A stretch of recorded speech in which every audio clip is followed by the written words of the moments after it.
काय आहे हे गौड बंगाल? कोण लपवतंय चाटेचा मोबाईल? पाहुयात या विशेष रिपोर्टमध्ये। पुरावे नष्ट करण्यासाठी चाटेचा मोबाईल गायब।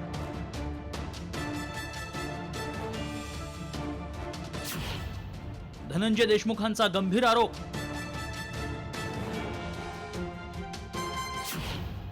विष्णू चाटेचा मोबाईल कुणी गायब केला?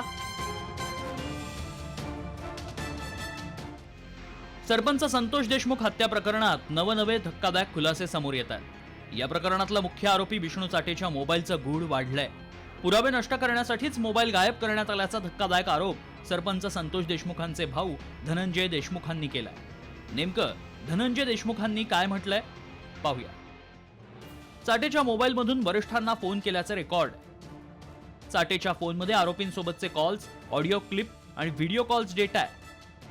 विष्णू चाटेच्या मोबाईलमध्ये गंभीर गुन्ह्यांचा डेटा आहे। पुरावे नष्ट करण्यासाठीच चाटेचा मोबाईल गायब। यामुळे हत्या प्रकरणातला सूत्रधार सुटण्याचा दावा देशमुखांनी केलाय। पुरावे नष्ट झाल्यास त्याची जबाबदारी पोलिसांची असल्याचंही देशमुखांनी म्हटलंय।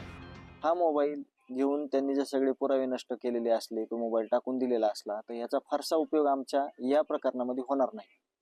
त्याचे कारण असं आहे की तुम्ही पुरावा नष्ट केलेला एकच गुन्हा नोंद करू शकतात विष्णू चाटेवर आणि सगळ्या आरोपीवर, पण त्याच्यात असणारे सगळे धागेदोरे, त्याच्यातून कुणाकुणाला फोन गेले, त्याच्यातून कुणाला व्हिडिओ कॉल केला, त्याच्यातून काय काय व्हिडिओ आहेत, सगळे पुरावे त्याच्यात आहेत।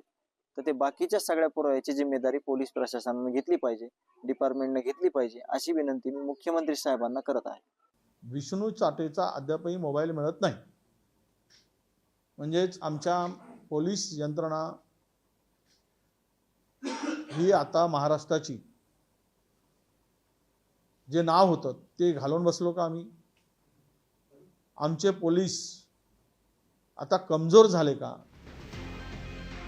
सरपंच संतोष देशमुख हत्या प्रकरणाला 59 दिवस झाले। आतापर्यंत 8 आरोपींवर मकोका अंतर्गत कारवाई करण्यात आली आहे। त्यात धनंजय मुंडेंचा निकटवर्तीय वाल्मिक कराडचाही समावेश आहे, तर कृष्णा आंधळे अजूनही फरार आहे। त्या पार्श्वभूमीवर धनंजय देशमुखांनी विष्णू चाटेच्या मोबाईलचा शोध घेण्यासाठी सर्व आरोपींची रिमांड घेण्याची मागणी केली आहे। मात्र विष्णू चाटेचा गायब मोबाईल मिळवण्यात पोलिसांना यश येणार का आणि सरपंच हत्या प्रकरणात आकाचा संबंध उघड होणार का, याकडेच लक्ष लागलंय।